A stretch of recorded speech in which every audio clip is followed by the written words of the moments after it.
नमस्कार दोस्तों। हम सब जो कुछ भी आहार लेते हैं, वो आहार सबसे पहले रस के रूप में टूटता है। 6 प्रकार के रस हम सब जानते हैं।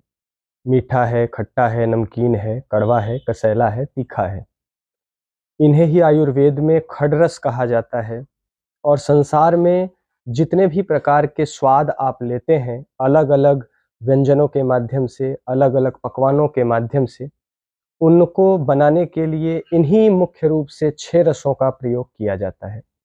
जिस प्रकार रंगों के 7 रंग कहे गए हैं, उसी प्रकार रसों के 6 रस कहे गए हैं और रस उसे ही कहते हैं जिसका हम स्वाद ले पाते हैं, जिन्हें हम अपने जीवा नामक इंद्री से उस विषय का ग्रहण कर पाते हैं।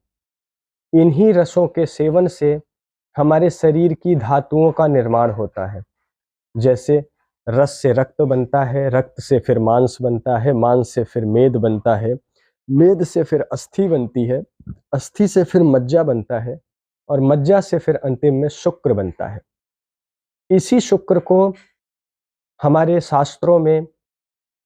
बीज रूप कहा गया है, यानी कि भगवान श्री कृष्ण जैसी संतान अगर प्राप्त करनी हो, भगवान राम जैसी संतान अगर प्राप्त करनी हो, दयानंद सरस्वती जैसी संतान अगर प्राप्त करनी हो, भगत सिंह चंद्रशेखर राजगुरु सुखदेव जैसी संतान अगर प्राप्त करनी हो,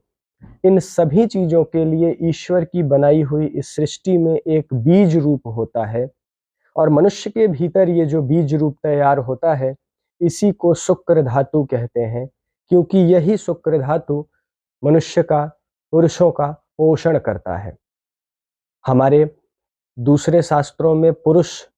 को बनने में 25 प्रकार के मुख्य तत्वों की संख्या भी बताई गई है, परंतु आयुर्वेद पंच तत्वों के संयोग को ही पुरुष कहता है और इसी से हमारे शरीर के बीज रूपी शुक्र का निर्माण होता है, जो कि महिलाओं में रज के रूप में और पुरुषों में वीर के रूप में इकट्ठा होता है। जब भी हम अपने जैसी उत्तम संतान या सर्वगुण संपन्न संतान की इच्छा रखते हैं, तो वो इच्छा की पूर्ति इसी शुक्र धातु के कारण हो सकती है दोस्तों। लेकिन आयुर्वेद में जिस प्रकार सभी तरह के रोग, जिस प्रकार से सभी तरह की बीमारियों के पीछे मात्र और मात्र 3 ही कारण कहे गए हैं, जिसे वात पित्त कफ कहते हैं, वही वात पित्त और कफ हमारे सर्वगुण संपन्न संतान के उत्पन्न होने के पीछे भी बहुत बड़ा अभियान निभाते हैं। मैं आप सभी का छोटा भाई अनुज आज के इस वीडियो में आपको बताने आया हूं कि किस प्रकार से गर्भाधान के समय में वात पित्त और कफ के कारण हमारे संतान की प्रकृति या गर्भ की प्रकृति बनती है और उसी प्रकार की प्रकृति से फिर ये शरीर रूपी संरचना का निर्माण होता है। प्रकृतियां 2 प्रकार की होती हैं, एक मानसिक प्रकृति और दूसरी शारीरिक प्रकृति। शारीरिक प्रकृति का निर्माण दोषों के कारण होता है और मानसिक प्रकृति का निर्माण गुणों के कारण होता है, जिन्हें सतोगुण, रजोगुण और तमोगुण कहते हैं, जो कि मस्तिष्क के भीतर चलने वाले विचार कहे जाते हैं। अगर बात करें इन तीनों दोषों की, तो जब भी गर्भाधान काल में माता का आर्तव यानी रज और पिता के शुक्र से मिलता है, तो उस समय, उस परिस्थिति में, उस टाइम पर यदि वात दोष प्रधान होता है, तो वात दोष की अधिकता से जो गर्भ की प्रकृति बनती है, वो सबसे हीन और सबसे निचले दर्जे की प्रकृति बनती है। उस प्रकृति में उत्पन्न होने वाला, पैदा होने वाला जो संतान होगा, वो जीवन भर घुटने, कंधे, कमर दर्द, जोड़ों का दर्द या वात से जुड़ी हुई समस्याओं से ग्रसित रहने वाला है। अगर उस गर्भाधान के दौरान में, उस गर्भाधान के समय में पित्त दोष की अधिकता होती है, तो उस कारण मध्यम प्रकृति की संतान जन्म लेती है, जिसे हम एवरेज चाइल्ड कह सकते हैं। बुद्धि में, विचार में, विवेक में, कार्य क्षमता में, आदि आदि चीज़ों में वो एक मध्यम भूमिका निभाने वाला संतान रूप जन्म लेता है। लेकिन जब कफ दोष की प्रधानता आती है, तो कफ दोष की प्रधानता में उत्तम प्रकृति जन्म लेती है। जब भी उस गर्भाधान काल में कफ दोष की प्रधानता उपस्थित होगी उस समय के लिए, तब बनने वाला जो संतान होगा या बनने वाला जो भ्रूण होगा वो उत्तम प्रकृति का होगा। और इस प्रकार 3 दोषों से गर्भ की कुल 7 प्रकृतियां बनती हैं। वात दोष की अधिकता से हीन प्रकृति, पित्त दोष की अधिकता से मध्य प्रकृति, कफ दोष की अधिकता से उत्तम प्रकृति और वात पित्त और कफ तीनों की संतुलन व्यवस्था से बनी हुई सर्वोत्तम प्रकृति। और बाद में 3 जो प्रकृतियां बनती हैं वो 2-2 दोषों के मिलने से बनती हैं, जिन्हें द्विदोषज प्रकृति कहते हैं। यानी वात पित्त के मिल जाने से वात पित्तज प्रकृति, वात कफ के मिल जाने से वात कफज प्रकृति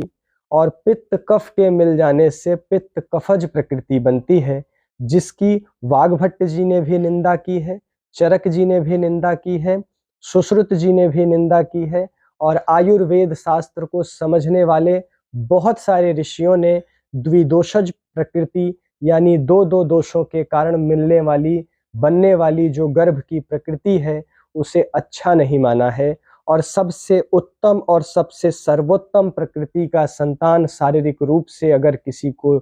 चाहिए तो उसे इस बात का ध्यान रखना होगा कि गर्भाधान काल में उसके शरीर के दोष या उसके शुक्र में मौजूद जो 3 दोष हैं वो संतुलित रहने चाहिए। और शायद इसीलिए भारतीय संस्कृति और भारतीय परंपराओं में दिनचर्या नाम का एक संयम रसायन बताया गया, जिस संयम रसायन के सेवन से हमारे देश में महापुरुष जन्म लिया करते थे। लेकिन दुर्भाग्य से आज हमारे देश में 2 ऐसी चीज डाल दी गई हैं जिस कारण से वो सर्वगुण संपन्न संतान की इच्छा रख पाना ही आज के समय में